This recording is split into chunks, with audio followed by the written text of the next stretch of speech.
ದೇವರಲ್ಲಿ ಸಂಪೂರ್ಣ ಭರವಸೆಯನ್ನಿಟ್ಟಿರುವ ನಮ್ಮ ಪ್ರಿಯ ಸಹೋದರ ಸಹೋದರಿಯರೇ, ಪ್ರಭು ಯೇಸು ಕ್ರಿಸ್ತನ ಪವಿತ್ರ ನಾಮದಲ್ಲಿ ನಿಮ್ಮೆಲ್ಲರನ್ನು ಜೀವಮಾರ್ಗ ಎಂಬ ಕಾರ್ಯಕ್ರಮಕ್ಕೆ ಸ್ವಾಗತಿಸುತ್ತಿದ್ದೇನೆ.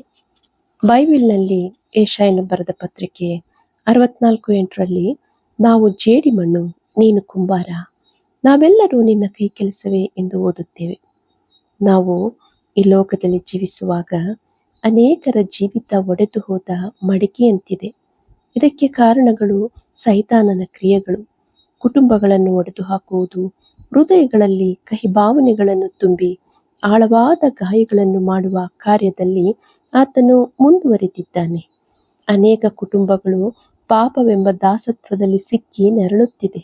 ನಾವುಗಳು ನಮ್ಮ ಜೀವಿತವನ್ನು ನಮ್ಮಿಂದ ರೂಪಿಸಿಕೊಳ್ಳಲಾಗದ ಜೇಡಿ ಬಣ್ಣಾಗಿ ನಿರ್ಭಾಗ್ಯ ಸ್ಥಿತಿಯಲ್ಲಿದ್ದೆವು. ಆದರೆ ದೇವರು ಪರಮ ಕುಂಬಾರನು, ಒಡೆದು ಹೋದ ನಿನ್ನ ಜೀವಿತವನ್ನು ಸರಿಪಡಿಸಿ ಪುನರೂಪಿಸುವಂಥವನು. ಆತನಿಗೂ ನಮಗೂ ನಡುವೆ ತಂದೆ ಮಕ್ಕಳ ಸಂಬಂಧವಿರುವುದು. ನಾವು ಜೇಡಿಮಣ್ಣು, ಆತನು ಕುಂಬಾರನು. ನಾವುಗಳು ಕೊಂಬೆಗಳು, ಆತನು ಮರ. ಇಂತಹ ಒಂದು ಬಂಧುತ್ವವನ್ನು ನೆಲೆಯಾಗಿ ನಿಲ್ಲಲಾರದಂತೆ ಪಾಪ, ಅಕ್ರಮಗಳು, ನೀಚ ಕಾರ್ಯಗಳು ಮನುಷ್ಯನ ಜೀವಿತವನ್ನು ಒಡೆದು ಹಾಕುವುವು.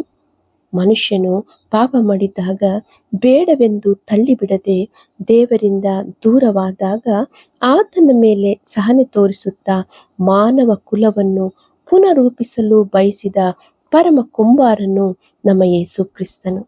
ಮಾನವನ್ನು ಕಳೆದುಕೊಂಡ ದೇವರ ಮಹಿಮೆಯನ್ನು ಪುನಃ ಹಿಂದಿರುಗಿಸಿಕೊಡುವುದಕ್ಕಾಗಿ ಕಲ್ವರಿ ಶಿಲುಬೆಯಲ್ಲಿ ತನ್ನ ಕರಗಳನ್ನು ಚಾಚಿ ಅಮೂಲ್ಯವಾದ ರಕ್ತವನ್ನು ಪಾಪ ಪರಿಹಾರಕ್ಕಾಗಿ ಧಾರೆ ಎರೆದನು. ನಮ್ಮನ್ನು ದೇವರಿಗೆ ಒಪ್ಪಿಸಿಕೊಟ್ಟರೆ ಆತನು ನಮ್ಮನ್ನು ಘನವಾದ ಪಾತ್ರೆಗಳನ್ನಾಗಿ ರೂಪಿಸುವನು.